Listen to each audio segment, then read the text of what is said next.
Hey there, welcome back to another fun episode of Hobbies and Stuff in the Shed. So tonight we are going to be doing something kind of fun. We are making a mimic chest.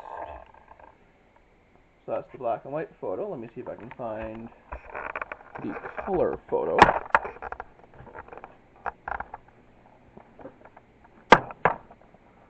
So here's how it's going to look in the color version. Pretty neat. Here, let me see if I can get us a little better on that. So this is a commission for a friend of mine named Zach. Hey Zach, how's it going? So we're going to be doing a bit of a series here of how to make this particular chest. And we're going to be doing something kind of neat because we're going to be doing a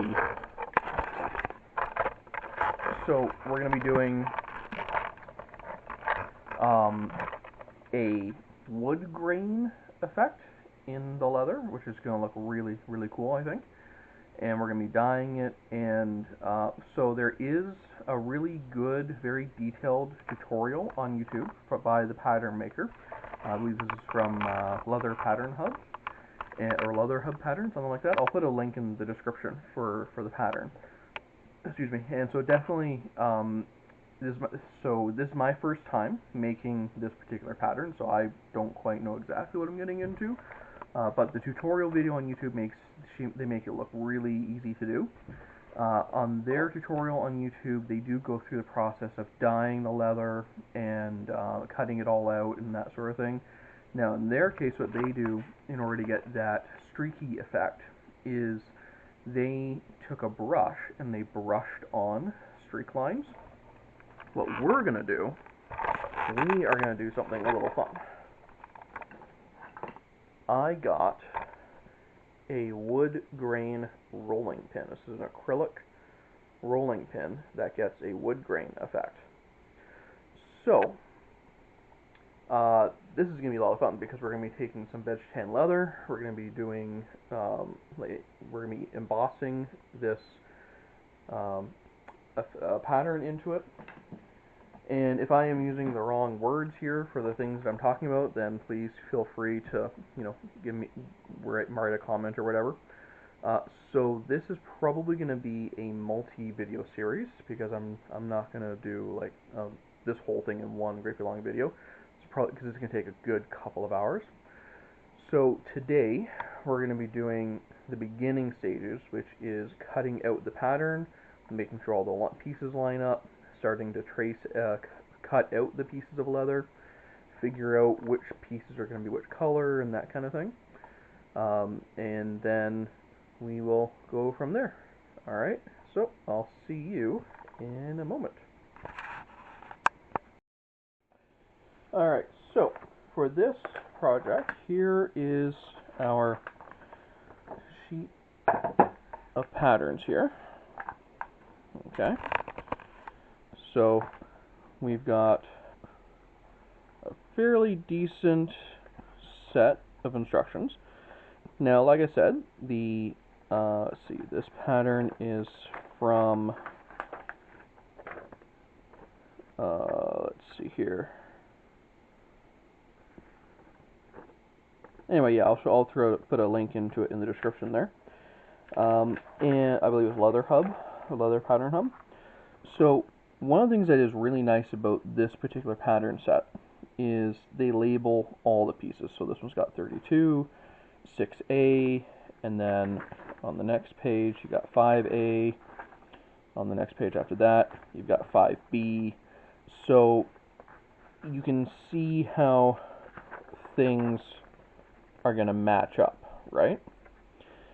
And all of the stitching holes are all marked out. So this really is just a matter of, it's essentially just a really complicated paint by numbers in order to get to our friendly grumpy face here. So what we're going to do is first we are going to get ready to cut these out. And then next, what I'm going to do is I'm going to show you the leather that we are using. So for this project,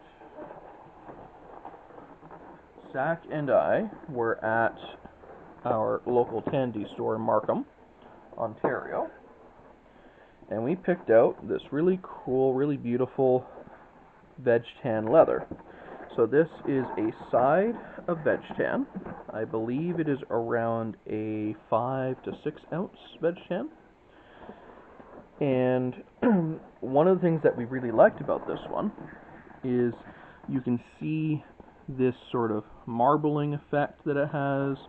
There's some visible scars in here.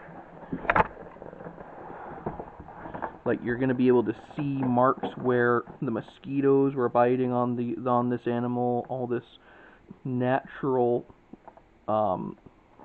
variation in the skin, and there's even a brand mark in one of the corners. So excuse me, because when we were looking at the pattern, we were thinking, like, it's a mimic, so it is a monster that's pretending to be a treasure chest, right? So if it looks entirely like a perfectly smooth treasure chest, then that won't really be what it's going for. It's going to be like it's trying to be a natural animal that's hiding, right? So if we have some characteristics of natural animal in there, then it's going to look really on point. So there's that.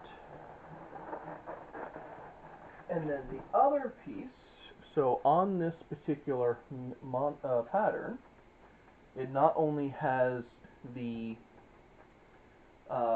wood grain style, it also has these black bars around the edges where it's imitating like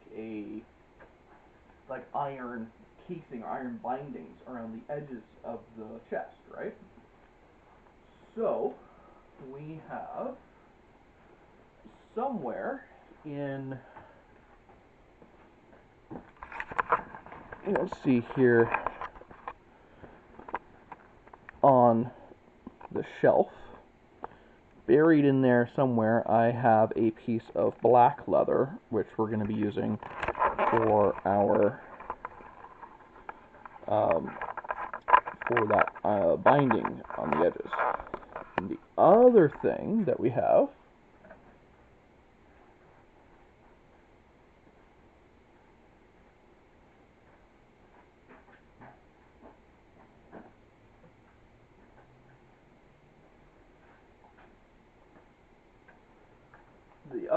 we're doing is we're doing this dye. So we have Thieving Saddle Tan brown leather dye. So that's going to be for the wood areas. We have some red for the tongue. And we're going to be sealing it all with some Resolene. So when we get to that stage, we'll have some fun talking about that.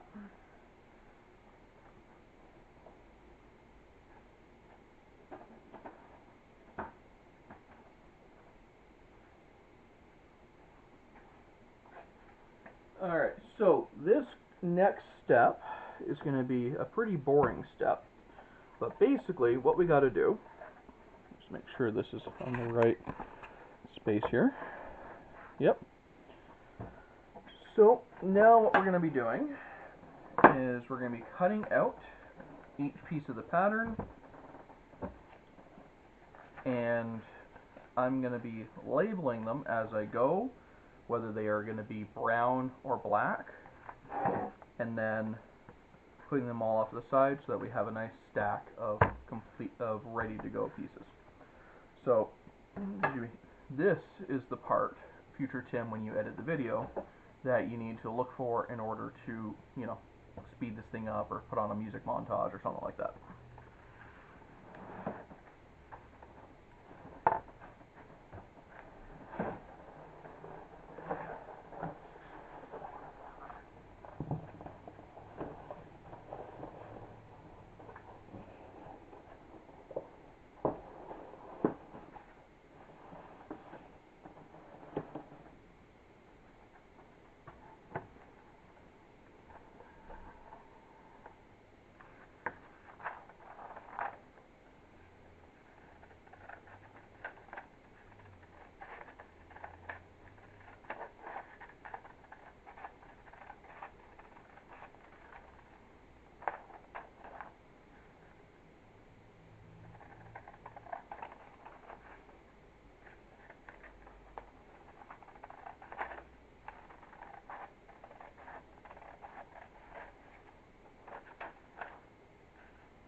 I think you get the idea of what my next hour is going to be like.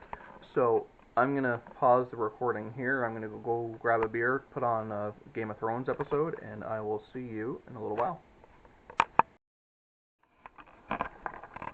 Alright, so it has now been 3 hours? 4 hours? So I've got my pieces all cut, taped together, cut out on the pattern. Now what I'm going to do is I'm going to tape them to the back of our leather. And so something that you'll kind of pick up on if you do this a few times, anywhere that we've got some empty spaces in the middle, let's not waste that leather. Let's make use of it, right? So, and even I'm sure there's a more efficient way to lay this out that I probably could try and be a little tighter on this. But what I like about doing it this way is once I get it all taped down, I can then cut around in broad lines, punch out the holes, and then I can tidy it up from there. So anyway, this is just the next step here, and hopefully next time I see you, we'll be a little further down the path. See you in a minute. Okay, so it's been a little bit longer now, and I now have the leather traced out, like taped down. I've got the pattern taped onto the back of the leather. And now the reason I've got the irons on here is because this leather was stored rolled up, so it's got a bit of a curve to it, so I want to try and keep it a little flat for a little while. And I don't know if the camera's going to pick this up or not, but the tape isn't sticking perfectly, so there's a little bit of a flex and give there. So what I need to do now is basically just be really careful about when I cut these pieces out, that I don't sort of lose track of keeping this tight and whatnot. Basically the next step is going to be to punch the individual holes and then cut everything out from there. But it is very late at night, so I'm going to pause here and I will pick this up from another night, maybe tomorrow night or tomorrow morning, one or the other, and we will go from there. This will keep until morning. So, see you later.